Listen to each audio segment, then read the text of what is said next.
satisfação estarmos aqui. Se estamos aqui é porque a misericórdia do Senhor se renovou, né? Mais um dia em nossa vida. Então nós temos motivo de sobra para agradecer a Deus pelo fato de estarmos aqui nesse dia, né? Vamos cantar o hino número 1, que todos conhecem, né? Mas tem no cantor cristão, Antífona.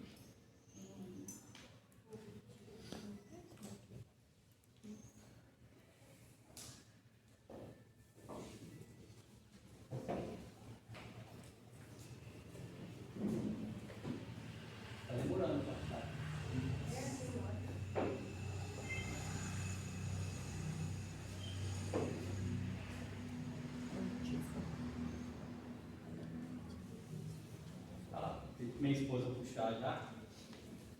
Todo mundo já achou? Todo mundo, todos já acharam? Então, amém. Ok. Deus, fiel e bom Senhor, eterno Pai, supremo benfeitor, nós os teus servos vimos dar louvor. Aleluia, aleluia. A ti, Deus Filho, Salvador Jesus, da graça fonte, da verdade a luz, por teu amor, rendido pela cruz. Aleluia, aleluia. A ti, ó Deus, vem ao Consolador, divino fogo, santificador, que nos anima, nos acende o amor. Aleluia, aleluia. A ti, Deus Filho, poderoso Deus, estás presente sempre junto aos teus, a ministrar as bênçãos lá dos céus. Aleluia, aleluia.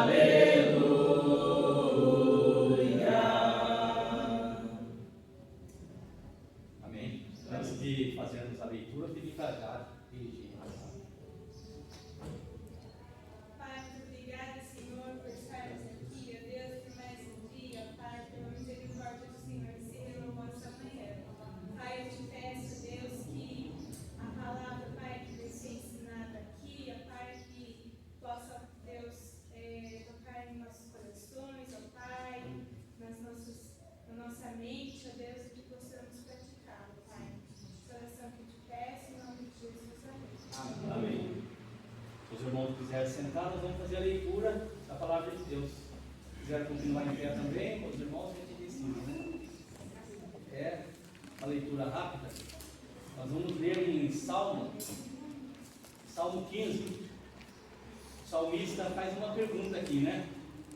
E também nós podemos obter a resposta. O salmista começa dizendo assim: quem, Senhor, habitará no teu tabernáculo? Quem há de morar no teu santo monte? Depois vem o que vive com integridade e pratica a justiça, e de coração, e que fala a verdade. O que não difama com sua língua, não faz mal ao próximo, nem lança injúria contra o seu vizinho. O que os seus olhos têm por desprezível ou recobre, mas honra aos que temem ao Senhor. O que jura com dano próprio e não se retrai. O que não empresta o seu dinheiro com usura, nem aceita suborno contra o inocente. Quem desse modo procede, não será jamais abalado. Aqui o salmista está falando como nós podemos ter comunhão com o nosso Deus. É impossível sem essas coisas. Só por meio de Jesus Cristo. Em 2 Coríntios, se não me engano, 2 Coríntios, não me lembro 2 Coríntios 5, se não me engano, o apóstolo Paulo diz: aquele que não conheceu o pecado, ele fez pecado por nós, para que fôssemos justiça de Deus. O único meio de sermos justificados é por Jesus Cristo. Então, aquele que tem Jesus Cristo, a sua vida tem que estar como esse salmo, né? Praticando a justiça. Só por meio de Cristo nós vamos funcionar. Amém? Amém. A irmã Lídia gostaria que a gente cantasse um cântico. 139. A melodia eu conheço. Eu acho que alguns irmãos vão conhecer. 139? Isso.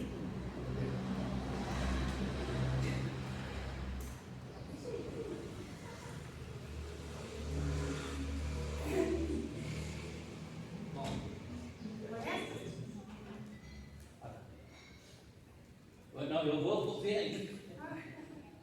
Aqui é meio lento.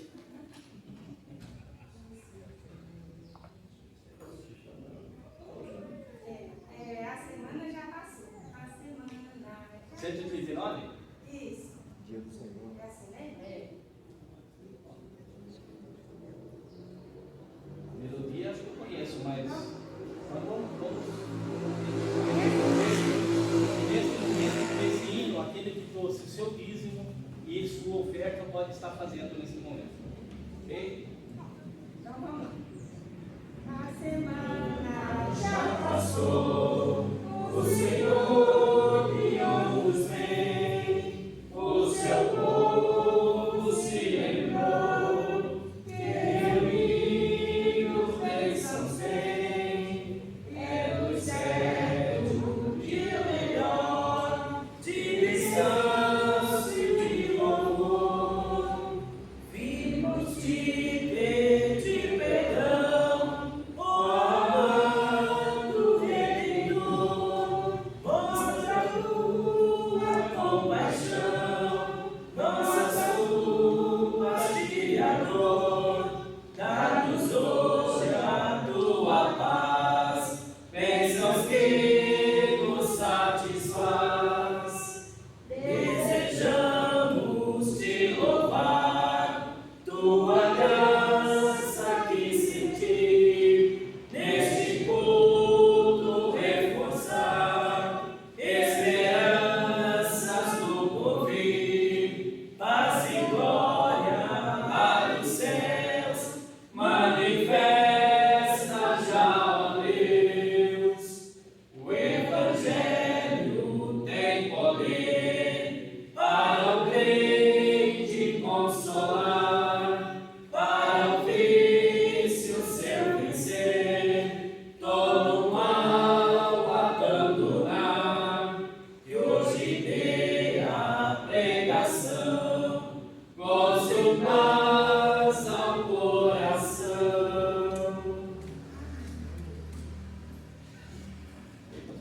Amém.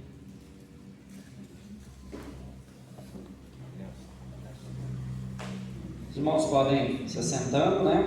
Vamos dar continuidade aos nossos estudos, né? Lembrando sempre que quando nós falamos sobre as cartas de Paulo, né? Frequentemente nós temos que lembrar que é sempre algo um pouco superficial, devido ao tamanho da profundidade, né, que as cartas de Paulo contêm. Correto? Normalmente sempre é estudar carta por carta, mas como o nosso objetivo é sempre não, né, nesse momento dar uma visão geral das cartas, né, que nós estamos falando sobre teologia e as cartas elas são essenciais para isso. Então nós temos sempre algo um pouco mais superficial, pegando o tema principal da carta, né, e dizendo qual eram os problemas que aquela igreja que recebeu a carta, né, os erros doutrinários, os problemas que a igreja estava enfrentando. Nós vimos que carta semana passada? Quem se lembra? Colossenses. Carta de Colossenses, qual era o problema ali? Qual era o problema ali, a influência, né, que a igreja estava sofrendo? Coisas terrenas. Coisas terrenas. O que mais?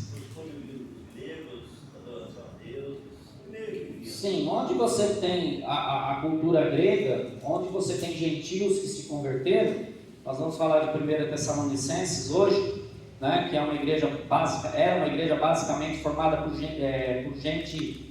gentios, né? Então por isso que Paulo vai dizer que eles deveriam deixar os ídolos, né? Nunca, jamais Paulo escreveria isso para os judeus, já que os judeus eles não tinham problema com essa questão da idolatria, tá? Então toda vez que você vê as cartas de Paulo, onde a ênfase é o abandono da idolatria, então aquela igreja ela é basicamente formada pelos gentios. Quando a carta fala sobre costumes, sobre a lei, sobre a prática da antiga aliança, aquela igreja então era formada basicamente de judeus, tá? Ou a maior parte então liderava a igreja e acabava influenciando inclusive os gentios, tá? Alguém chegou a perguntar para mim, pastor, mas lá em Atos tem um momento que há uma recomendação ali sobre a liderança de Tiago, né? Sobre a questão da carne,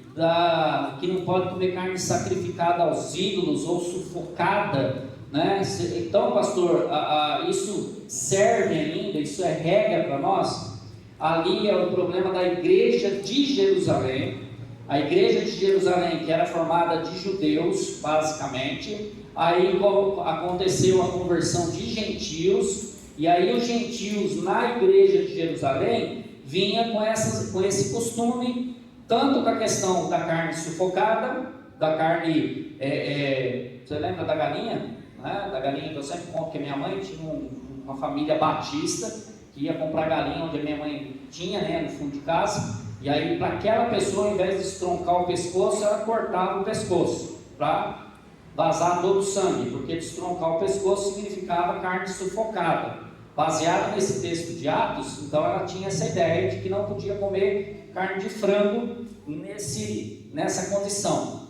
E aí, então, a igreja de Jerusalém, ela estava tendo um problema lá de relacionamento, por quê? Porque os judeus olhavam para os gentios, todos crentes, todos cristãos, e os gentios não tinham problema com isso. E os judeus, então, eles se escandalizavam com isso. E ao invés de ser uma reunião de comunhão, era uma reunião com problemas. E os gentios tinham a questão dos deuses. Era difícil para o gentio, mesmo convertido, abandonar a sua idolatria, os seus deuses. Tá? Então, quando há aquele problema na igreja de Jerusalém, então uma recomendação é que ele se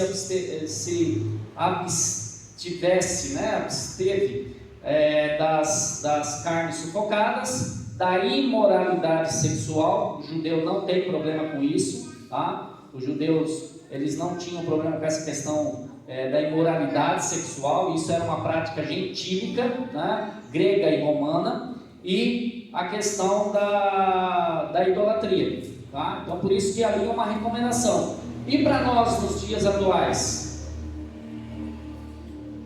como que funciona isso?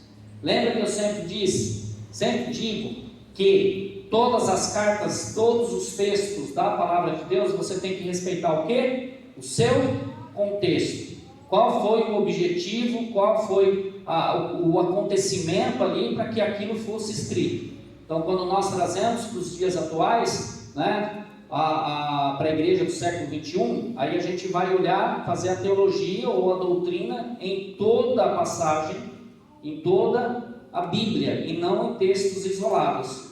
Quando a gente faz teologia dentro de textos isolados, a gente cria regras, a gente cria até a volta para a lei, em alguns casos.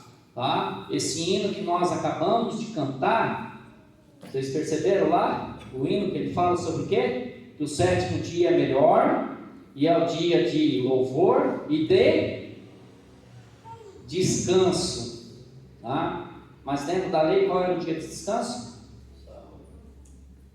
Assim? Tá bom aqui? Não posso nem andar para lá e nem para cá?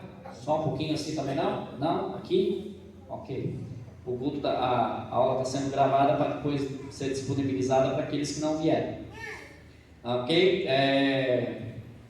O hino fala sobre descanso. Qual que é o dia de descanso? Segundo a lei?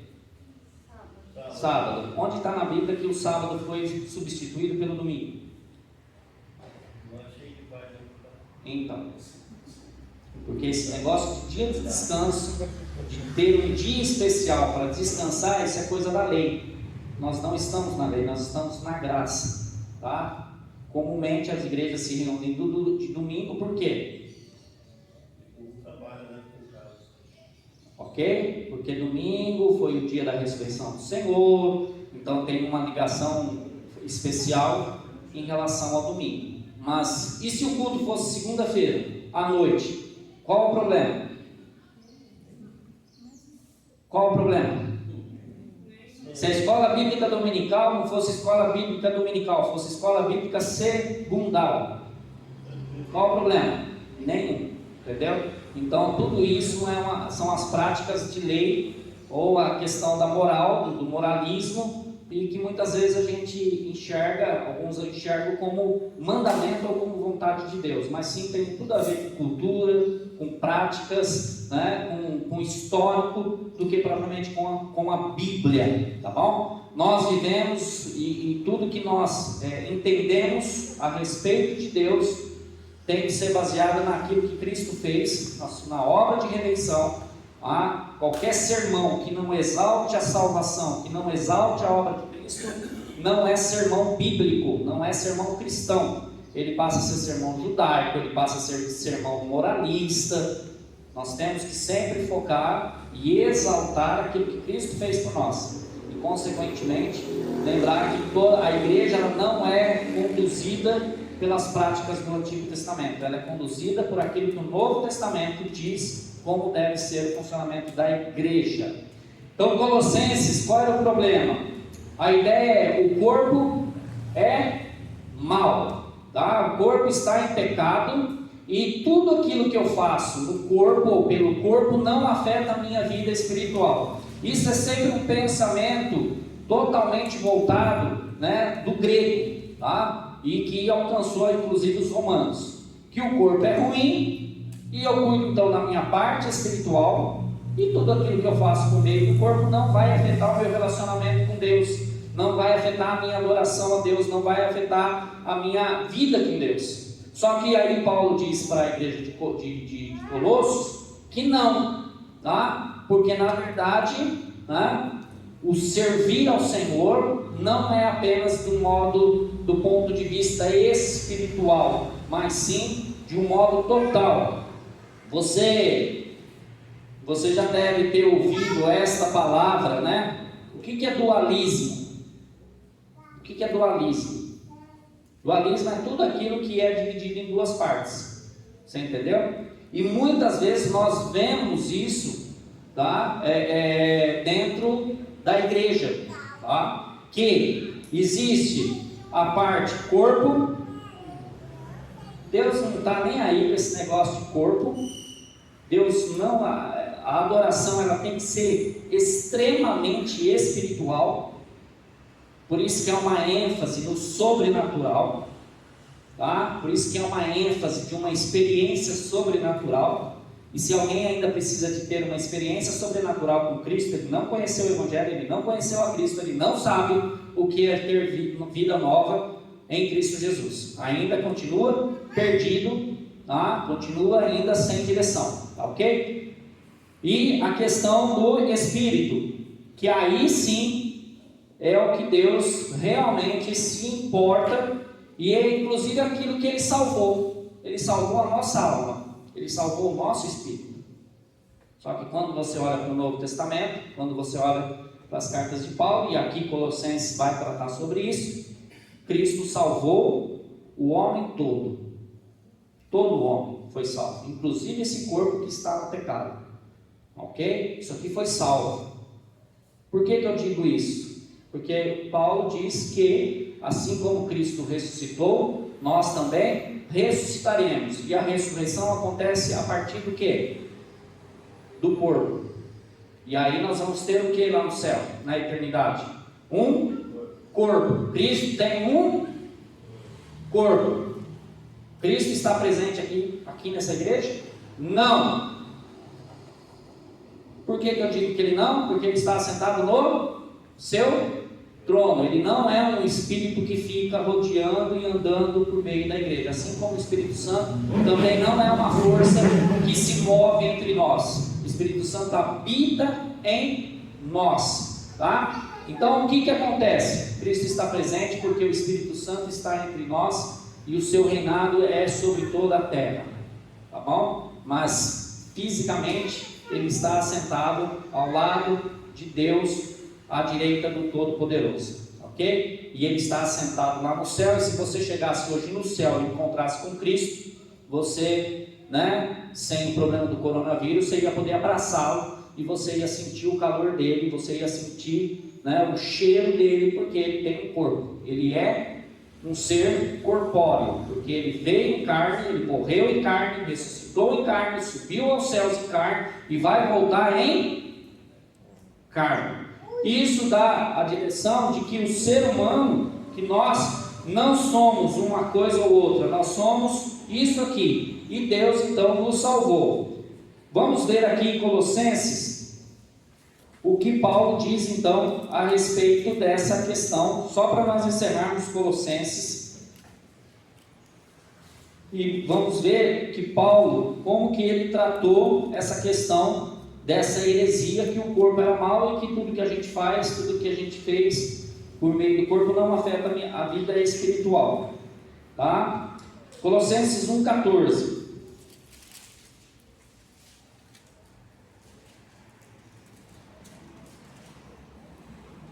Colossenses 1,14. Cristo é quem perdoa os pecados. Os anjos não puderam fazer isso, não fazem isso. Em quem temos a redenção, isto é, o perdão dos pecados. O pecado é cometido por meio do quê? Como que funciona o pecado? Onde que ele começa, onde ele acontece e onde ele é finalizado? Não, estou falando não assim em Adão, mas assim em nós. Onde começa o pecado? Na mente. Ele corre, ele acontece por meio do corpo e finaliza por meio dos membros. É a prática do pecado. Tudo começa aqui e aí ele acontece fisicamente. Existe o pecado que é aquele pecado apenas mental. Esse é uma bênção, porque ele não ocorre, ele só acontece aqui e aí não há problemas em relação à prática dele.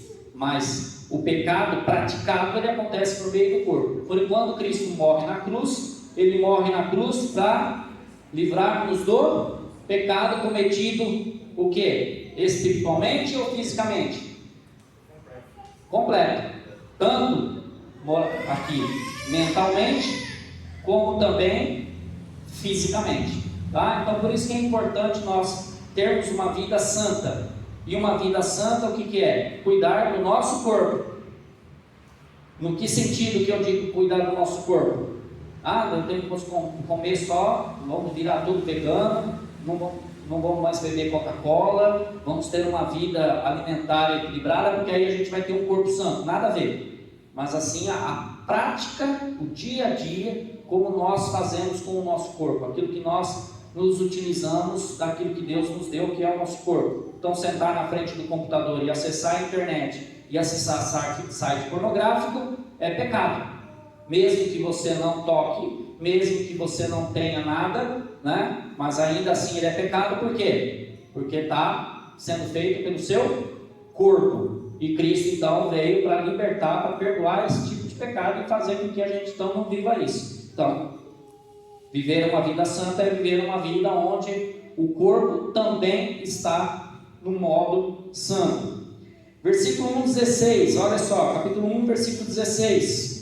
Porque nele foram criadas todas as coisas nos céus e na terra, as visíveis e as invisíveis, sejam tronos, sejam dominações, sejam principados, sejam poderes, tudo foi criado por ele e para ele. O que esse versículo está dizendo? Que Cristo é o Criador de todas as coisas. Tá? Cristo não está no modo em segundo lugar dentro da Trindade. Um erro que nós temos em relação à Trindade é colocar Deus Pai, Deus Filho e Deus Espírito Santo, como se Deus Pai fosse maior do que o Deus Espírito, o Deus Filho, e o Deus Espírito maior do que o Deus Espírito, como se fosse não uma hierarquia, mas uma questão de poder, tá? Como se Pai, Filho e Espírito Santo. Quando nós entendemos a Trindade, nós vamos ver que eles são iguais, tá? Eles são iguais, tá? Não há maior o outro, tá? Um é Pai, um é Filho, um é Espírito Santo, mas é o Deus Trino, tá? Então não há essa classificação. E aqui é uma certeza disso, porque no Antigo Testamento você vê lá que Deus, o Pai, criou todas as coisas. Aqui Paulo diz que quem criou todas as coisas? O Filho. Então aí Paulo está mostrando claramente que é o Deus encarnado, né? O mesmo Deus. Igreja, ele também é o cabeça do corpo, que é a igreja, é o princípio, o primogênito dentre os mortos, para que em tudo tenha o primeiro lugar ou a primazia de todas as coisas. Paulo diz que ele é o primogênito dos mortos. O que isso significa? Que é o primeiro e é o primeiro também a ressuscitar. Então, ou seja, ele é o que começa, né, todas as coisas, nele reside todas as coisas, ele que é aquele que vai à frente de todas as coisas, inclusive, né, principalmente de sua igreja. Capítulo 2, versículo 3, em Cristo reside toda a sabedoria e conhecimento. Eu vejo tanta gente querendo conhecer Deus, ouvir a voz de Deus, crente, cristão, evangélico, batista, não, preciso ouvir a voz de Deus, preciso conhecer Deus. Você não conhece a Cristo? Você não entregou a vida para Ele? Ele não te salvou? Se você conhece a Cristo, você tem o conhecimento daquele que é todas as coisas, tá? Capítulo 2, versículo 3, em quem estão ocultos todos os tesouros de sabedoria e de ciência, tá? Tudo que nós precisamos, nós encontramos na pessoa de Cristo, tá? Que Paulo está deixando isso bem claro para a igreja de Colosso, é que em Cristo, e não na sabedoria grega, não no conhecimento grego, que você se aproxima ou você conhece a divindade. Que essa era a ideia e que ainda, né, anda muitas vezes em nossa sociedade, que o conhecimento nos leva até Deus, que a sabedoria, né, ler muitos livros, saber de muitas coisas vai nos fazer com que a gente conheça a divindade. O que Paulo diz é que em Cristo é nele que estão ocultos todos os tesouros, ou seja, tudo que é importante em relação à questão de divindade, a questão de Deus, nós encontramos e temos na pessoa de Cristo. Quer ouvir a Deus? Quer ouvir? Leia a parábola. Veja lá Jesus contando a parábola. Mostra lá, leia lá, esqueça. Quer ouvir Deus? Abre o Novo Testamento e leia. Você vai ouvir Deus.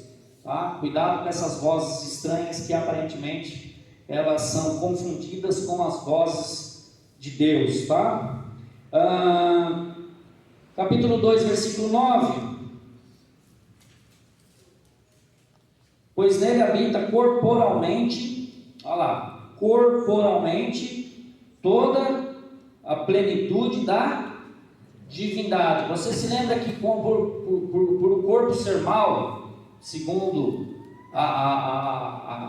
ao que eles estavam sendo influenciados, Cristo jamais poderia ter sido homem.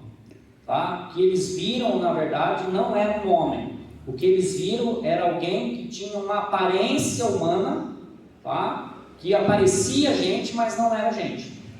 Era só apenas uma figura, tá? E isso os gnósticos fizeram com que a igreja, alguns séculos depois, vai ser influenciada. Por isso que todo espírito que não confessa que Cristo veio em carne é o espírito do anticristo. Por quê? Porque a ideia era de que Cristo não poderia ter vindo em carne, porque a carne é má, a carne é ruim. Jamais um Deus como Cristo, né, um ser divino, poderia então habitar e ser carne. E aí o que Paulo diz aqui? Que corporalmente habita, né, toda a divindade. Ok? Paulo está deixando muito claro que Jesus Cristo é carne. E isso tem um significado importantíssimo para a nossa salvação.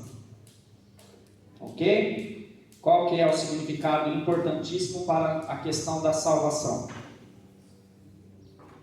Quem que morre pelo pecado? Não, quem que morre pelo pecado? O homem. Lembra lá de Adão? Pecou, e por causa do pecado de Adão, consequentemente o pecado entrou, e todos nós fomos contaminados pelo pior vírus que existe, que não é o coronavírus, mas sim o vírus do pecado. E quem que deveria então morrer, quem que deveria pagar pela culpa do pecado? O homem. Anjo é homem? Tem aparência de homem, algumas vezes manifestada na história bíblica, mas ele não é homem, certo? Deus é homem? Também não. Como diz lá, como Jesus disse para a mulher samaritana, Deus é Espírito, ok? Então, não há possibilidade. Um animal? Também não. Quem que tem que pagar a culpa pelo pecado? O homem. Quem que é culpado? O homem. O homem que precisa morrer para pagar pelo pecado. Quando Deus então encarna Jesus, isso é básico para a gente entender sobre salvação. Se Jesus fosse apenas Deus, um ser divino apenas, ele morrendo na cruz, pagaria o nosso pecado? Não. Por que não? Porque tem que ser homem. Só que se Jesus nascesse oriundo do modo normal, como todos os homens nascem, ele herdaria o pecado. Portanto, também não serviria. O que precisou fazer? Ele, o próprio Deus. Isso se chama o quê? Encarnação. Ok? Então Jesus, a encarnação de Deus, o Deus encarnado. Ok? Aí então ele vem como homem, ele vive como homem. Eu sempre brinco, se Jesus nos dias atuais fosse filho da Karina, né, Deus olhou para Karina, ele achou graça na Karina, não, exerceu graça sobre a Karina. Eu já disse isso, que Maria não é especial, que Marina não é isso, Marina é especial, né? Ele não fala para o contrário para mim. Que Maria não tinha nada de especial, porque uma menina com a idade dela, uma moça com a idade dela, ser virgem e ser fiel a Deus, você achava entre os judeus o tempo todo. Quando Maria é agraciada, não significa que ela tinha algo a mais. Ela recebe a graça, ela foi escolhida pelo Senhor para ser a mãe do Salvador, uma escolha sem merecimento, sem base naquilo que Maria era, mas sim naquilo que Deus é. Bote isso na sua cabeça. Maria a Josefina, daquele tempo, todas elas, essas moças, diferentemente do nosso tempo, as moças, tá, tinham uma vida como a de Maria. Maria foi escolhida, não porque Maria tinha algo a mais, mas porque Maria foi escolhida pela graça do Senhor, assim como eu, como você, em relação à salvação. Aí Maria, se Karina fosse a Maria dos tempos de hoje, quando Jesus, pequenininho, andando, dando os primeiros passos, ela tinha que dar uma madeira com água para Jesus. Precisou fazer papinha para Jesus. Ele precisou aprender a andar. Por quê? Porque ele veio como homem. Tá? Jesus não teve uma infância diferente da infância comum aos judeus de sua época. Então, como homem, quando ele entrega a sua vida voluntariamente lá naquela cruz, não foram os judeus que mataram Jesus, não foram os romanos que mataram Jesus, não foram aqueles soldados, não foram os soldados romanos, os soldados da guarda judaica que prenderam ele, não foi absolutamente nada que fizeram para que Jesus fosse preso, crucificado e morto. Tudo aquilo aconteceu segundo o seu propósito. Ele entregou a sua vida voluntariamente. Tá? Quando alguém perguntar quem matou Jesus, sabe quem matou Jesus? Ele mesmo. Ele se entregou voluntariamente por causa dos nossos pecados. Ele não morreu por você porque ele olhou para você e viu que você era especial. Eu vi um negócio hoje de manhã, e é de um herético aí chamado Joel Osteen, tá? Dizendo que Deus olha para você e vê você como um ser especial. Não, Deus olha para você e vê você como um totalmente, depravado. Ai, pastor, não pode usar essa palavra. Dentro da teologia isso se chama depravação total do homem. Você cheira mal diante de Deus. Deus não consegue encarar você por causa do seu pecado. Deus não olha para a humanidade e fala assim: ah, eles são tão bonitinhos. Ele olha para a humanidade com a qual ele criou e olha com desgosto por causa do pecado que habita em nós. Você não vale nada. Eu não valo nada. O que Cristo fez foi salvar esse pecador que não estava se afogando no mar, e ele veio e jogou a boia para que você pudesse se salvar. Você já estava no fundo do mar, sem vida, totalmente morto, ali, sem respirar. Cristo vai, entra nesse mar, vai lá no profundo, no mais profundo, e vai te resgatar lá, você morto, e te traz a vida. Se você é morto, consequentemente, você estava completamente desagradável aos olhos de Deus por causa da sua condição pecaminosa. Então, quando Cristo entrega a sua vida voluntariamente, Ele não está entregando a vida voluntariamente porque Ele viu alguma coisa em nós, porque nós éramos importantes, mas porque Ele morre por nós, porque nós somos incapazes de produzir alguma coisa agradável a Deus. O padrão estabelecido por Deus é altíssimo. É só dar uma olhada no Antigo Testamento, é só olhar os mandamentos que você vai ver que aquilo é impossível de praticar.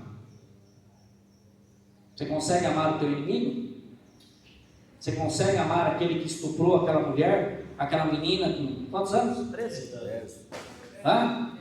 10, aquele tio que estuprava a sobrinha com 10 anos, você consegue amar aquele homem e exercer misericórdia sobre aquele homem? Qual que é a sua vontade? Você não consegue nem amar o time adversário, o jogador do time adversário. Tá? Então o padrão de Deus é elevado. Por isso que Cristo, Ele morre voluntariamente por mim e por você. E Ele morre como homem, sendo homem, porque se Ele morresse como qualquer outra coisa, Ele não seria aceito o seu sacrifício. Ele só é aceito porque Ele é um homem que veio não de Maria, mas que veio do Espírito Santo. Maria tinha pecado, Maria também era uma pecadora, ela não era santa. E aí então, por causa do Espírito Santo, nasce Jesus, a encarnação acontece, e aí então ele, como homem, ele se torna o outro Adão, para morrer por nós, sendo cabeça da igreja, para que os nossos pecados pudessem ser perdoados, e por causa dele, Deus começa a olhar para nós de um modo diferente, porque quando ele olha para nós, ele vê alguém lá no meio, entre eu e Deus, que é a pessoa de Cristo, que é o sangue de Cristo. Totalmente sem mérito algum da nossa parte. Ok? Nós vimos Ruth, não vimos Ruth? Vamos falar de Ruth hoje de novo. Ruth é a clara evidência da escolha soberana de Deus sobre os seres humanos, sem mérito algum. Ruth não fez nada para merecer e chegar no posto que ela chegou. Foi a escolha soberana, graciosa de um Deus que exerce a sua graça sobre nós. Então Jesus, que era uma heresia constante na igreja primitiva, que ele era um espírito, ou que ele era um anjo com aparência de homem, que assim então ele morreu, né? Ou que ele habitou naquele homem, que a criança Jesus era uma criança, mas com o seu batismo, tá? Quando acontece o batismo lá perto dos 30 anos de idade, aí sim ele passa a ter a divindade nele, e o Espírito Santo desce sobre ele, mas antes de ele ser crucificado e morto, tá? Antes de ele morrer, essa parte divina saiu de Jesus e só morreu o ser humano Jesus. Tudo isso é heresia. Tudo isso é heresia. Tudo isso vai contra os ensinamentos do Novo Testamento. Ele nasce como Deus, ele nasce como homem, vive como homem, vive como Deus, morre como homem, morre sendo Deus. Ressuscita como homem, como Deus. Sobe aos céus como homem e como Deus. Tá joia? Senão não tem valor, não tem validade. E tudo isso que nós estamos falando aqui, tudo isso que nós fazemos, tudo aquilo que nós acreditamos, todas as nossas experiências com Cristo é debalde. O que é debalde mesmo? À toa ou em vão. Que se Cristo não foi homem, se Cristo não foi o Deus encarnado, não há salvação. Se mataram ele, então ele é apenas um mártir, né? E não o Salvador que entrega a sua vida voluntariamente por mim e por você. Tem alguma pergunta?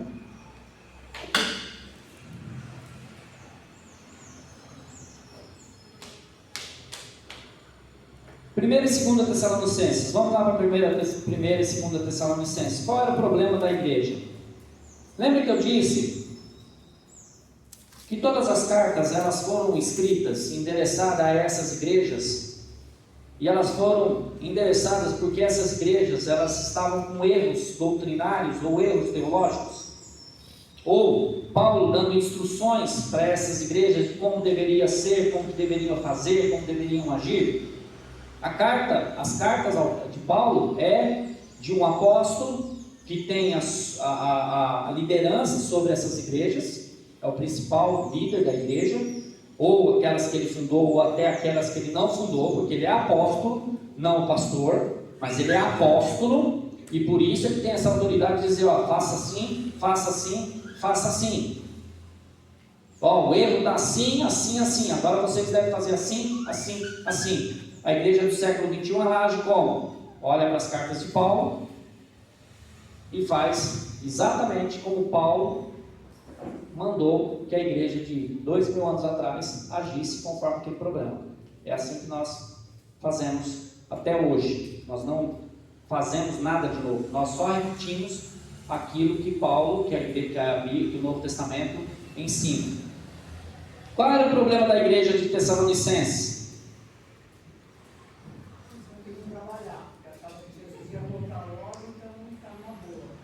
sintetiza isso dentro de uma questão teológica. A má compreensão sobre a volta de Cristo.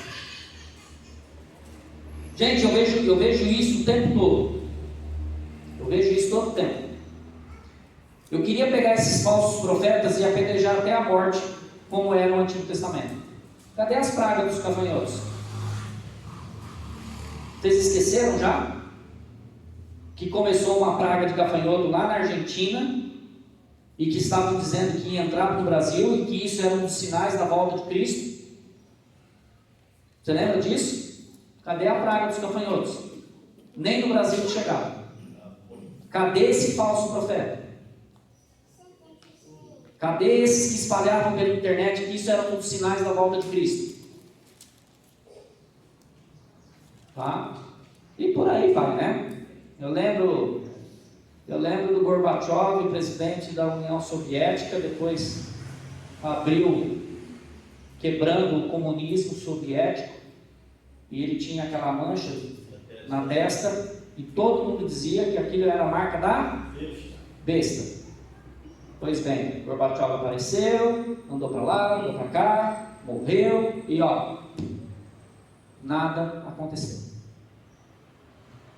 O que nós vemos nos dias atuais, a igreja de Tessalonicenses também estava tendo uma má compreensão, um mau entendimento sobre a volta de Cristo.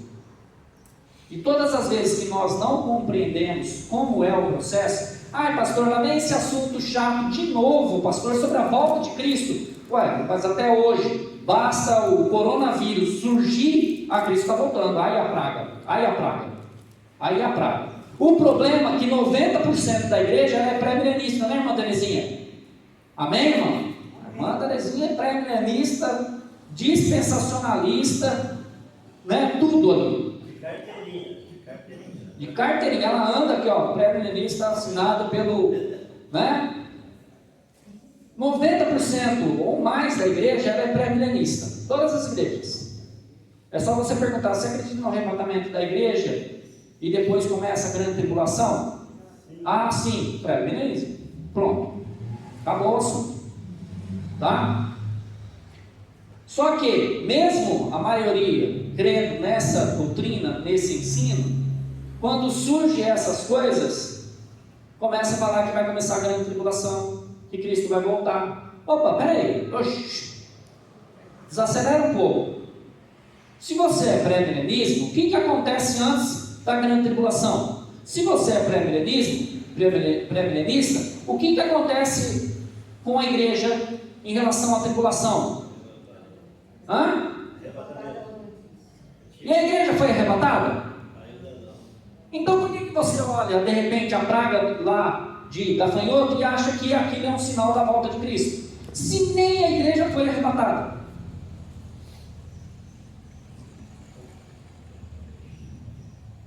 Verdade ou não? Não, mas agora é sinal da volta de Cristo. Gente, a igreja não foi arrebatada. Se você é pré-milenista, a igreja precisa ser arrebatada. Pronto, acabou. Se a igreja não foi arrebatada, não está ainda Cristo às portas. Vamos ver a carta de Tessalonicenses, você vai ver que você vai encontrar esses mesmos problemas nos dias atuais. Tá? Era uma igreja basicamente formada por gentios, que fica evidenciado isso no capítulo 1, versículo 9. Como vos convertestes dos ídolos a Deus, para servirdes ao Deus vivo e verdadeiro. Eu acho muito bonito, né? Você olha as cartas, você olha o Novo Testamento, uma briga constante da igreja que sofreu na mão de judeu. Como que o judeu fez mal para a igreja? Pastor, o judeu simplesmente perseguiu a igreja. Quem prendeu Paulo foram os judeus. Quem queria matar Paulo, como nós estamos vendo lá em Atos, eram judeus. Que armaram, fizeram armadilhas para prendê-lo, para pegar ele. Não, deixa ele vir aqui para ele falar com a gente, para ele discursar entre a gente. E aí, mas vamos juntar um cara aqui, quando ele chegar aqui, pega ele de pau, e aí a gente mata ele. Quem que fazia isso? Quem fez isso? Os judeus. E aí quando eu vejo igreja com menorá, quando eu vejo igreja com kippar, quando eu vejo igreja com práticas judaicas, festa do tabernáculo, eu falo, já, gente, vamos ler a Bíblia. Vamos ler a Bíblia. Uma das causas que mais tiveram problemas na igreja foi os judaizantes, que eram gente que vinha do judeu, se convertia a Cristo e depois queria trazer as práticas judaicas para dentro da igreja.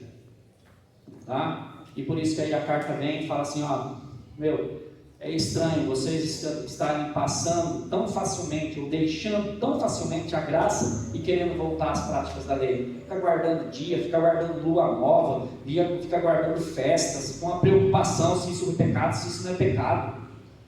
Se pode comer isso, se não pode comer aquilo. Tá? Isso foi uma das causas que deu grandes problemas em relação à igreja.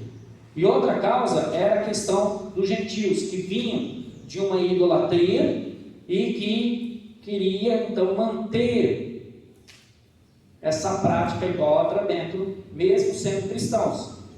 Tinha cristãos, se você ler a carta aos Coríntios, tinha cristãos que faziam os cultos ao Senhor, adoravam a Deus e depois faziam parte da prostituição idólatra, que eram as prostitutas, que eu já contei essa história, que acontecia lá, entendeu? E Paulo chega, para,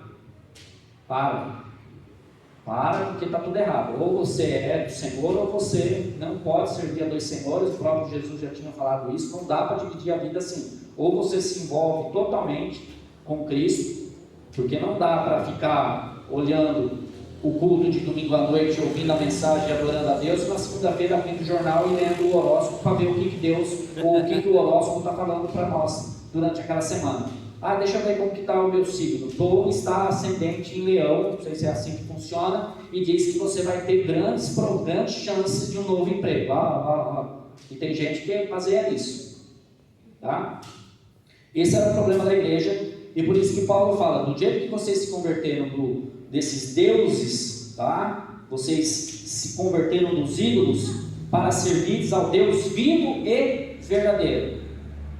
Aí então, com tudo isso, Paulo então vai tratar sobre a questão da volta de Cristo. Por quê? Porque eles estavam entendendo de uma maneira totalmente errada. A preocupação de Paulo foi, inclusive, de mandar Timóteo para a igreja de Tessalônica para ficar lá para ajudar, para dar uma ajudada neles lá. E Paulo não via ansioso para saber como que estavam acontecendo as coisas, porque eles estavam entrando num caminho totalmente fora, descontrolado em relação à vontade de Deus. E aí então, quais os detalhes que você vai se lembrar ali da carta de Paulo aos Tessalonicenses? Qual que era o entendimento sobre a volta de Cristo que eles tinham lá? Tanto a primeira como a segunda carta. Você consegue mencionar alguns detalhes ali? Você já leu a carta aos Tessalonicenses. Você consegue lembrar de alguns problemas ali em relação à volta de Cristo? Um dos detalhes é que a tribulação já havia começado.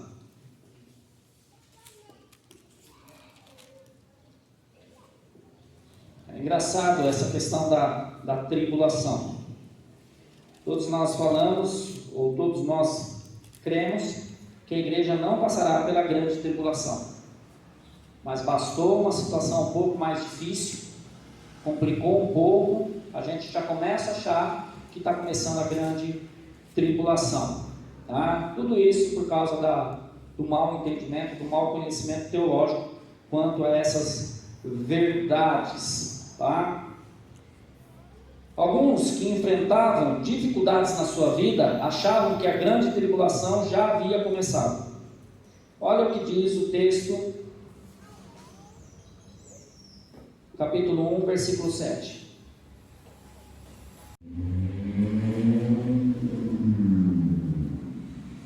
Ele errou aqui.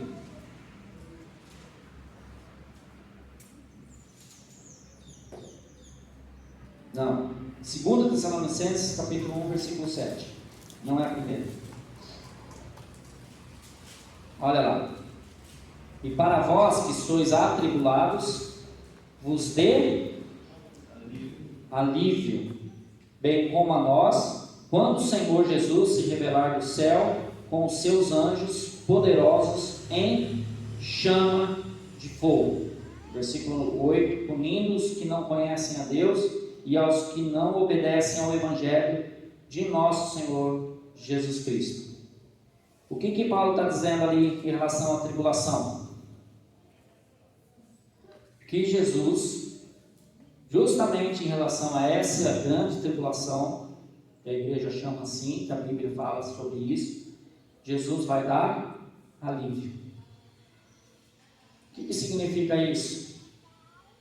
Que a igreja não entrará ou não passará por essa grande tribulação. De alguma forma, a igreja não enfrentará aquilo que os não cristãos terão que enfrentar, que serão punidos por não obedecerem o Evangelho de Cristo Jesus. A igreja não passará pela grande tribulação. Então, portanto, o seu sofrimento, a sua dor, a sua dificuldade, os acontecimentos que você ouve aí, eu aconselho de você parar de ficar assistindo o jornal. A igreja não enfrentará a grande tribulação. E o que está acontecendo no mundo pode até dar sinais onde o mundo vai chegar, mas a grande tribulação, ela é produzida e permitida pelo próprio Deus para trazer correção ou punição àqueles que não obedecem ao Evangelho. Nós, Igreja de Jesus, nós já temos um que passou pela punição e sofreu as consequências do pecado, Cristo Jesus. Não há uma necessidade de purificação da igreja. Cristo não vai purificar a sua igreja, Ele já purificou a sua igreja mediante o sangue dele derramado na cruz. Tá? Então, qual que é a ideia? Porque começou a ter as perseguições ali, a igreja tessalônica sofrendo, tal, começou a grande tribulação. Você sabe que quando tem um sentimento desse tipo, causa o que no coração das pessoas?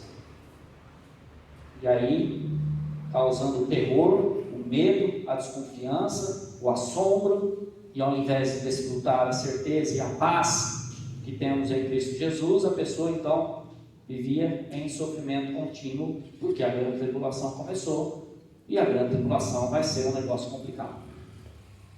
Tá bom?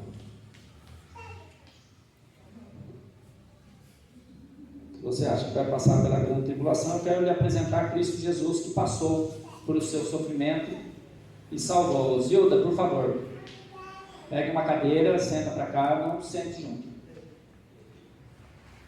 Tem uma aqui, ó. Por favor, Zilda. Só as famílias, para não ter problema aí.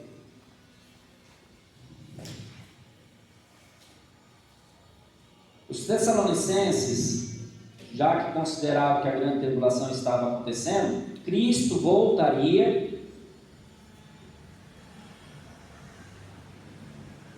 por aqueles dias. Irmãos, vamos entender uma coisa sobre a volta de Cristo. Vamos entender uma coisa. Se a igreja é arrebatada antes, quem vai ver a volta de Cristo aqui na terra? A igreja? A igreja vai ver a volta de Cristo aqui na terra? Claro que não. Por que não vai ver, irmã Terezinha? Porque quando Cristo volta, volta com quem? Com a igreja.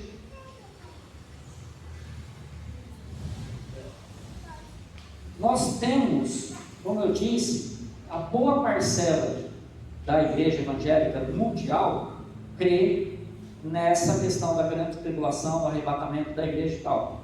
Quando então surge um probleminha lá, porque o coronavírus, porque não sei o que, o gafanhoto, porque alguém teve um sonho, né? Essa noite eu sonhei que eu estava na beira da represa do Salto Grande. Tinha uns caras colocando fogo naquela horta. Cris conhece lá. E ali então, lá em frente da casa do meu primo, Joaquim, que você comeu carne lá, Brito. Aquela é uma horta. E ali ele queimava assim, colocava e vinha com aqueles pés de almeirão. Lógico que tinha esse almeirão, eu amo almeirão. E aí eles vinham colocando e vinham plantando aquilo, faziam uma limpeza, queimando, já vinham plantando tal.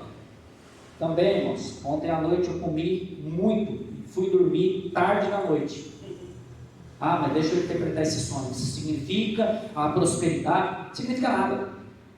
Absolutamente nada. O que dirige a minha vida é o que a Bíblia diz, não aquilo que eu sonho, não aquilo que eu tenho. Tá? E Paulo, então, quando ele mostra isso para a igreja, ele está dizendo sobre a volta de Cristo, que se Cristo vai voltar, conforme os Tessalonicenses criam, se eles estão passando pela grande tribulação, Cristo está voltando daqui a alguns dias. Tá? E Paulo diz, não é assim não é agora não. Olha lá, capítulo 2, versículo 2. O que diz o capítulo 2? 2 Tessalonicenses, capítulo 2, versículo 2. Demovais é remover, tirar da sua mente uma verdade. E ele diz que você não deve tirar essa verdade que aprendeu, que você já aprendeu, de um modo fácil assim. Basta um negócio acontecer, basta uma notícia, pronto, você toda aquela verdade que você aprendeu a vida inteira, você simplesmente remove ela da sua cabeça. E é assim, a heresia, a mentira evangélica, tá? Os ensinamentos errados, tem uma grande facilidade de fazer o quê? De entrar na sua mente, rapidinho, e você tirar aquilo que você aprendeu ao longo dos anos, lendo, meditando, estudando, você tira e começa a entrar, você entra na nova onda, no novo ensino, na nova experiência. O seu relacionamento com Cristo acontece como? Alguém sabe me dizer como que acontece o seu relacionamento com Cristo? O seu relacionamento com Deus? Como que acontece o seu relacionamento com Deus diário? Oração, leitura da Bíblia. Qual é outro método de relacionamento entre o homem e Deus no dia a dia? Homem crente. Comunhão com a igreja, testemunho e tal. Tem mais algum outro jeito de ter um relacionamento próximo com Deus? Obediência, certo? Mas qual é o outro modo? E por que nós estamos, muitas vezes, nós vemos crentes procurando um novo relacionamento com Deus? Uma nova experiência. Que eu preciso sentir. Estava ouvindo no carro que eu preciso sentir a Deus. Eu preciso sentir Deus. Eu preciso ser renovado. Eu preciso ser restaurado. Eu preciso ser ou receber do Espírito Santo. Vem Espírito Santo, vem habitar em meu coração. E isso entra facilmente e tira todas as verdades que estão ali há muitos anos no nosso coração, na nossa mente. Então Paulo diz, não vos demovais, que não mudeis facilmente o vosso modo de pensar, nem fiqueis assustado por causa de espírito, palavra ou carta atribuídos indevidamente a nós, como se o dia do Senhor já estivesse bem perto. Porque tinha um pessoal lá que falava em nome dele, olha, Paulo mandou dizer, segundo o Espírito, há isso de revelação. E Paulo disse, opa, peraí, que história é essa? Qualquer revelação, qualquer espírito falante que vá contra o ensinamento bíblico, é espírito do enganador. Bote isso na sua cabeça. Se alguma coisa está te levando para você entender que você precisa se aproximar de Deus, uma nova experiência com Deus, isso é espírito enganador. Você não tem relacionamento se você não tem Cristo no seu coração. Bom, acabou. Ah, mas aí você deixa de orar, você deixa de ler a Bíblia, você deixa de ir na igreja, mas você quer ter uma experiência sobrenatural. Paulo disse, isso é tudo enganador, tudo enganação.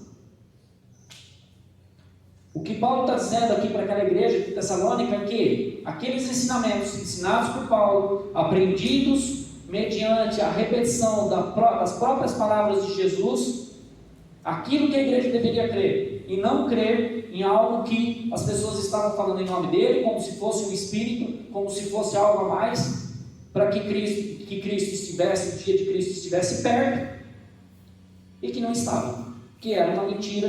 Gente, nós passamos 2000 anos, Cristo não voltou. Os tessalonicenses estavam achando que ia ser no primeiro século, no ano 50, Tessalonicenses 70, perto de 70 anos, ou 40 anos, para a gente arredondar as contas, 40 anos depois que Cristo subiu aos céus, Cristo já está voltando. 2000 anos se passaram e Cristo não voltou. Ou seja, toda aquela perspectiva da volta de Cristo, ela estava errada. Toda essa nossa perspectiva que Cristo está voltando, ela está errada. Por quê? Porque a volta de Cristo que nós achamos que Ele está voltando, está baseada no noticiário. E não naquilo que você aprendeu a vida inteira que a Bíblia te ensinou. Todo ensinamento que não está firmado, sacramentado, fundamentado na palavra de Deus, você está baseando em alguma outra coisa. Então você deve estar totalmente fora daquilo que é proposto pela palavra de Deus. A volta de Cristo não depende do que está acontecendo no mundo. A volta de Cristo não depende daquilo que você vê no jornal da Globo. A volta de Cristo não acontecerá dessa forma. Nem a igreja foi arrebatada como que Cristo está voltando. Tem gente olhando assim para mim?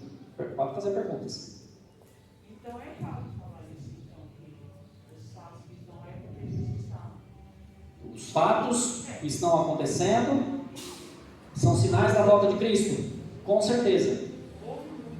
Tessalonicenses viram nisso, esses fatos, por causa da tribulação sofrida, achando que Cristo estava voltando. Onde que eu tenho a certeza de que Cristo vai voltar e como que Ele vai voltar? Me dê algum sinal que Cristo vai deve vir buscar a sua igreja. Qual é o sinal principal que Ele vai vir buscar a sua igreja? Vai tudo bem, calma, tranquilo, não tem sinal. Hã? Quando está tudo bem, todo mundo come, bebe, trabalha, leva a vida normal. Quando menos esperar, como um ladrão na noite. O ladrão na noite fala assim, ô, Nelson, dia tal, eu estou passando por umas necessidades, vou arrombar a sua casa, vou entrar lá e vou roubar tudo que você tem, tá? Então se prepara, viu? O ladrão faz isso? Não. Cristo fala que ele vai voltar como ladrão na noite. E o que é o ladrão? É o dia que está lá, de repente, entrou, roubaram minha casa. Quando Cristo vai voltar? Quando a igreja vai ser arrebatada? Acabou. Como que a igreja deve viver? Como se ele fosse voltar hoje. Esse é o problema. Porque se eu digo que está acontecendo alguns sinais, se eu digo que ele está às portas, vai voltar daqui a uns 2 meses. Eu não me preparo. Eu vivo. Então agora sim, está voltando. Não. Por isso que, quem que determinou a fechada da porta da arca de Noé? Quem fechou a porta da arca? Noé chegou e falou assim, beleza, deixa eu ver, 1, 2, 3, 4, 5, animal, esse. Beleza, está tudo pronto, está tudo certo, vamos fechar a porta. Quem que fechou a porta? Quem que falou que ia chover? Quem que determinou as coisas? Deus. Não foram os fatos. E deixou para o lado de fora porque ele não acreditou na mensagem, na pregação de Noé. E o exemplo é muito claro para nós. Quem vai ficar de fora quando a arca de Deus, ou a arca de Noé, a arca de Jesus fechar as portas? Pode bater, pode tentar com o pé de cabra, eu vou abrir, eu vou entrar de qualquer jeito, eu tenho que entrar. Deus, fui um bom homem, eu não roubei, eu não matei, eu paguei as minhas contas em dia, dei bom testemunho lá fora, eu obedeci a Deus, que é o outro erro que nós temos. Eu obedeci, eu fiz tudo que o Senhor mandou. Cara, atrás de mim não te conheço não. Só passa pela porta da arca e ela é fechada, quem está lá dentro é aqueles que creram no Evangelho. Gente que estava irremediavelmente perdida, tendo a noção exata, ela sempre me questiona isso, tendo a noção exata de que não vale nada, se não for a graça de Cristo. Não há uma coisa sequer na tua vida que Deus pode olhar, deixa eu pensar um pouco se eu posso deixar ele entrar no meu céu ou não. O evangelismo explosivo é tão claro, e é tão claro quando a gente pergunta para crente, irmã Terezinha. Você já perguntou para crente a perguntinha básica do evangelismo explosivo? O camarada é crente, ele amarrou já Satanás, ele deu chute no diabo, ele já teve revelação, ele já falou em línguas, ele já fez um diabo a quatro na igreja, ele tem o título de isso, o título daquilo, ele tem a carteirinha da igreja, fulano de tal. Aí você pergunta assim para ele, tá, tudo bem, ótimo, legal, hein? Pô, puxa, é bem melhor que eu, hein? Se você morrer hoje, você vai para o céu? Ou, se você morrer e Deus chegar lá, você chegar diante de Deus e Deus perguntar assim para você, tá, por que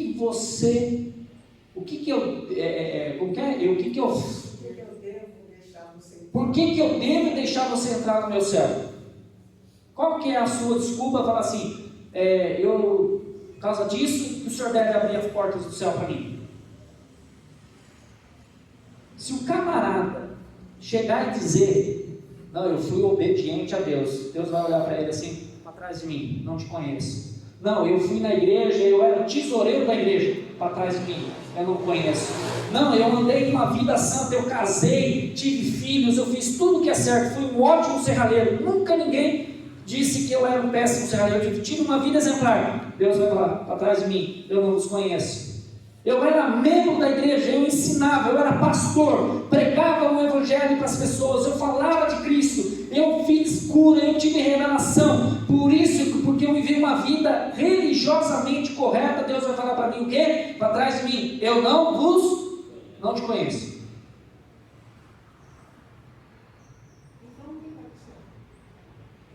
Quem vai para o céu?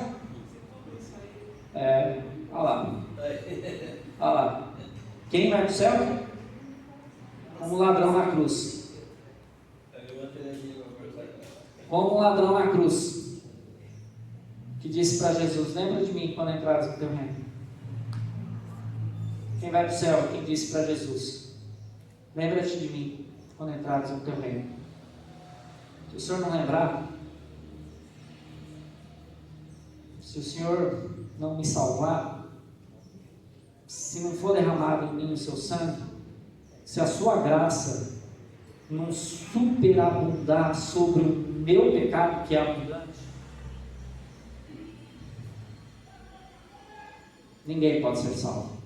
Ninguém vai ser salvo por qualquer coisa que ele acha que tenha feito e que é digno de merecer, mesmo que seja um pouquinho só, que ele seja merecedor da eternidade. Tudo foi por causa dos merecimentos de Cristo naquela cruz. Não tem um dia sequer que Deus olhe para mim e fale assim, você está quase chegando, está quase ali, mais um pouquinho você vai começar a chegar perto de mim. Não. Todos os dias é essa graça que me garantiu a eternidade.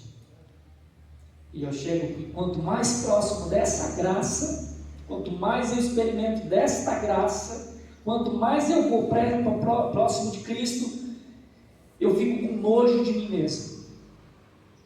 Quanto mais eu vivo a vida proposta por Cristo, eu olho para mim mesmo e digo, eu não mereço absolutamente nada. Se Deus resolvesse acabar com a minha vida, tipo, todos vocês teriam que bater palma para Deus, porque Ele não foi injusto. Porque eu não mereço a eternidade. Quando eu chegar no céu eu vou me espantar. Você no céu. Não, quando eu chegar no céu eu vou olhar para tudo aquilo, vou olhar para o meu Deus. Eu no céu? Eu? O que eu estou fazendo aqui? Jamais eu poderia estar aqui. Lembra dos convidados para a festa que Jesus contou a parábola? Convide fulano, ciclano, convide os... ninguém quis vir, porque cada um deu uma desculpa. Então chama. Nós somos os paralíticos, nós somos os aleijados, os pobres, os sem casa, os sem roupa, os fedidos, que entrou na festa do rei, convidado pelo rei. O rei não convidou aqueles homens, porque aqueles homens poderiam dar alguma coisa de volta para ele, para o senhor da festa. O rei convidou, trouxe aqueles convidados fedidos, sem possibilidade nenhuma de participar de uma festa daquela, sem condição nenhuma. E ali, de repente, no meio daquela festa, gente, as parábolas elas ensinam tantas verdades. Pena que a gente não dá atenção muitas vezes para aquilo que Cristo nos ensinou. Mas a gente quer ouvir a última novidade gospel, evangélica, satânica, pode falar assim, dos irmãos que não entenderam a Bíblia. Tá? A parábola é muito clara. E de repente tem alguém lá que não está vestido a caráter. Qual que é o smoking celestial? E qual é o significado da veste branca dentro da literatura bíblica? E é uma veste branca que quem veste, você vai lá e compra essa veste. Não, ele põe essa veste em você, coloca essa veste em você. Isso significando o sangue dele que nos torna alvo mais que a neve. Mas ainda é tão chato. O importante é: Deus, eu quero sentir o teu amor, eu quero sentir, ai Deus. Isso é bom, mas esse negócio de cantar alvo mais que a neve, isso é tão chato, né? Mas isso é mais bíblico do que essas coisas que a gente tem ouvido que nos dá emoção. Entendeu, irmã Zilda? A volta de Cristo, ela acontece segundo aquilo que é determinado pelo próprio Deus. Não sabemos dia nem a hora. Devemos viver como se Cristo estivesse voltando hoje. Devemos anunciar o Evangelho como se Cristo estivesse voltando hoje. E se Cristo está voltando hoje, se a igreja entende a questão da volta de Cristo, o que vai acontecer com aquela pessoa que você não evangelizou ainda? O que vai acontecer com o seu filho, seu sobrinho, seu neto, se Cristo voltar hoje? Se ele ainda não entregou a vida para Jesus, o que vai acontecer?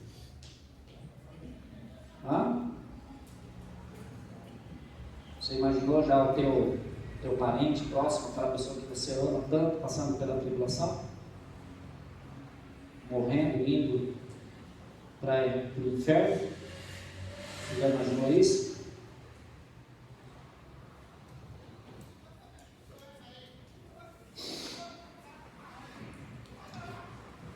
Os Tessalonicenses então consideravam que a grande tribulação já estava acontecendo, então Cristo voltaria dentro de alguns dias ou meses. Ainda havia um grupo de preguiçosos que pensavam: já que Cristo está chegando, é desnecessário trabalhar. 2 Tessalonicenses 3:10. Um dos grandes problemas do mau entendimento da volta de Cristo é fazer com que o homem, com que o cristão deixe de planejar ou de viver a vida. Isso é Cristo vai voltar mesmo. Sabe aquela pessoa que está no leito de morte, que já foi desenganada pelo médico? Ele diz assim: eu vou morrer mesmo. O que eu vou fazer? Por que eu vou levantar amanhã, vou escovar os dentes, se eu vou morrer mesmo? Os cristãos ali de Tessalônica, já que Cristo está voltando, muitos deixaram de trabalhar, porque não viram a necessidade de construir, de fazer alguma coisa para tirar o próprio sustento. Então Paulo diz que, inclusive, quem que não quer trabalhar? Quem não quer trabalhar? Não coma. A igreja não é responsável em cuidar de gente que não quer trabalhar. A igreja nunca foi responsável para cuidar de vagabundo, de gente que tem pavor em relação ao trabalho, de bater cartão, de carregar marmita. A igreja cuida daqueles que, diante de uma situação, passam por uma necessidade, a igreja vai lá e ajuda. Tá? E aí, então, naquela igreja de Tessalônica, por causa dessas questões, tinha gente que não queria trabalhar mais. E aí, necessariamente, se não há trabalho, ficam nas praças, sem fazer nada o dia inteiro. Quando tem gente aposentada, que aposentou, e ao invés de acordar 10 horas da manhã, vai acordar às 8 horas da manhã, vai para alguma coisa, vai fazer alguma coisa, está procurando sempre fazer alguma coisa. Tem gente que não é aposentado, acorda 10 horas da manhã, não está nem aí com a vida. Isso é um mau testemunho que a igreja dá para a sociedade. Às vezes eu sou criticado em casa porque quando vai dando 10h30 vai me dando sono. Estou ficando velho, estou chegando a essa conclusão. Vai dando 10h30, 11 horas, o que eu estou fazendo acordado 11 horas da noite? Me dá sono, eu vou para a cama. Em compensação é 6h30, 7 horas da manhã. Acorda, né? Estou bem também. Tá? Aí a hora já vou terminar. Ok? Se a gente sabe que fulano levanta tal hora, o que ele é classificado como? Como vagabundo. Com gente que não quer trabalhar. E a igreja de Tessalônica, porque Cristo está voltando, ninguém mais queria trabalhar. E isso estava dando um mau testemunho na cidade de Tessalônica e, consequentemente, a igreja estava sendo mal vista pela sociedade. Que é o que acontece justamente nos dias atuais. Se você sair lá fora e perguntar qual é a importância da igreja evangélica no Brasil, a igreja evangélica nessa avenida, a igreja evangélica que está na frente da tua casa, o cara que não é crente, ele vai falar assim, nenhum, não serve para nada. Inclusive me atrapalha com essas músicas altas. Me atrapalha porque tem gente que para carro em frente na minha casa. Me irrita quando eu vejo gente que poderia estar desenvolvendo outra coisa na vida e está ali na igreja. Para quê? Igreja evangélica. O céu não faz a diferença na sua sociedade. Para quê? Ser sal e ser luz é justamente fazer alguma coisa que vai contribuir para uma melhora da sociedade. E não ao contrário. Mas o evangélico hoje, ele está tão voltado para o seu próprio umbigo, que ele acha que Jesus o salvou para que ele consiga mais posses, para que ele consiga mais bênçãos, que ele seja próspero, que ele tenha um carro melhor, uma casa melhor, né? Filhos perfeitos, ao invés de ser testemunha onde a igreja está inserida. Irmãos, quantas igrejas tem em Piracicaba? Quantas igrejas? Quantas igrejas tem em Piracicaba, gente? Você tem ideia? Só que na avenida gira em torno de 20 a 30 igrejas. E às vezes tem menos, porque a gente sabe como que é feito essas coisas. Inclusive tinha um aqui, que tinha uma rádio evangélica, gospel, pirata. Até o dia que a polícia parou lá para prender o cara, e o cara fugiu. Crente, pastor, cheio do poder, cheio da palavra de unção, cheio do fogo do Espírito Santo. Ele falava e o diabo estremecia, o inferno chacoalhava. Mas não conseguia nem cumprir os seus deveres civis. Nós temos vários crentes assim, cheio da unção, mas trai a mulher. Cheio da unção, não conhece Bíblia. Cheio do poder do fogo do Espírito Santo, que sopra e as pessoas caem. mas dá mau testemunho na praça com um monte de cheque devolvido. É assim a igreja evangélica brasileira. Assustadora. A igreja tessalônica, ela dá mau testemunho porque não queria trabalhar.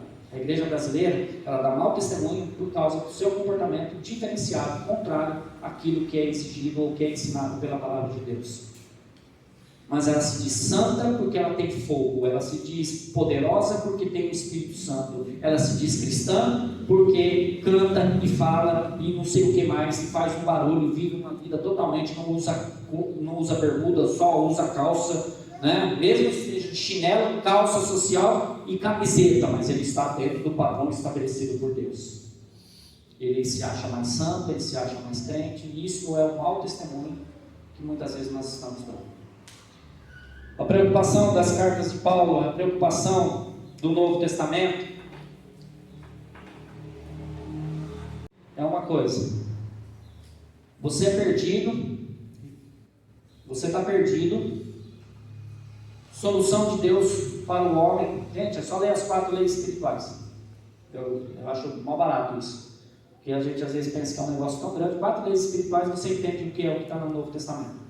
Você está perdido, o homem é pecador, a solução de Deus para o homem pecador, Cristo naquela cruz, certo?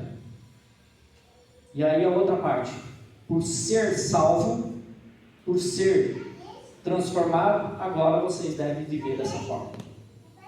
Agora vocês devem produzir frutos que demonstram que você realmente é um convertido ao Senhor. Basicamente é isso. Muito simples o que nós encontramos no Evangelho. Você não tem nada para oferecer para Deus. Deus ofereceu o Filho para salvar você, e agora que você é salvo, não para você ser salvo, mas porque você é salvo, agora você vive conforme o que o Novo Testamento diz que você deve viver. Que é a questão do testemunho, é a questão de levar esse Evangelho àqueles que ainda não ouviram o Evangelho. O mundo está perdido, e a igreja tem a palavra que pode salvar, não o mundo, mas pode salvar as pessoas. E ao invés da igreja dar esse testemunho, ela se cala e fica preocupada com praga de gafanhoto, coronavírus, que Cristo está voltando, porque agora é sinal. Não. Nós possamos pregar, anunciando, vivendo aquilo que realmente nós encontramos no Novo Testamento, na Palavra de Deus. Amém? Vamos encerrar, que nós já passamos do horário. Esse professor aqui sempre passa do horário. Qualquer dia o pastor dessa igreja vai tirar esse professor aqui. Vamos orar aqui? Gostaria de orar para nós encerrarmos a nossa escola bíblica dominical. Coloque de pé todos. Então eu vou pedir para a irmã Karina que esteja orando ao Senhor. Obrigada, Senhor, por esse dia, onde o Senhor veio em nossas vidas, pela graça, Pai, pelo salve, obrigado, Pai, pela vida de cada um que está aqui essa manhã, Senhor, essa palavra, Pai, possa entrar em nossos corações, Pai, que possamos, Senhor, assim aprender a cada dia mais a tua palavra. Amém. Obrigado por essa manhã, eu continuo te agradecendo em nome de Jesus Cristo. Amém. Amém. Sem abraço, nós estamos